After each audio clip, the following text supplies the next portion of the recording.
சாம்பாருக்கு சாம்பார் வச்சுருவோம். ம். வேறு என்ன சொல்லுங்க? ரசம், உருளைக்கிழங்கு இருக்குது, உருளைக்கிழங்கு பொரியல் வேணும். அப்போ உருளைக்கிழங்கு பொறிக்கிங்க. ஆனால் இதாக வச்சு முடியும். நான் சோறும் உருளைக்கிழங்கு வச்சிட்றேன். சரி.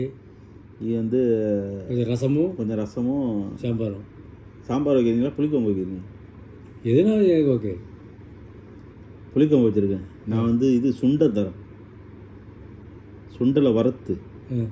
சுண்டல் பார்த்தீங்கன்னா அது பொதுவாக சுண்டல் இல்லைங்க. வேறு இன்னொன்று, அது பேர்னா சுண்டல் இல்லை, உருண்டை உருண்டையாக இருக்குமே, அது பேர்னா இல்லை சுண்டை வத்தை தான் சொல்லுவாங்க.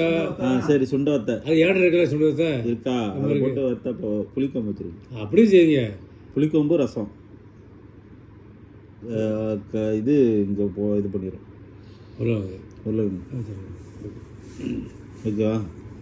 இப்போ 2 குழம்பு உங்களுக்கு சோறையும் இதுவும் வச்சிடும். முடிஞ்சால் நான் பச்சி எடுத்துருக்கு, அதையும் போட்டு விட்ருங்க.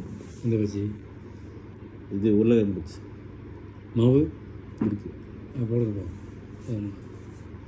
கூட மற்ற லைன் பண்ணுவோம். அது மற்ற லைன் பண்ணுவோம். அப்போ அது அது இங்கே இருக்கட்டும். அது வேணாம், எடுத்துகிட்டு போங்க, உடச்சிருவோம். அப்புறம் அது வேணாமோ? அவ்வளோதான்.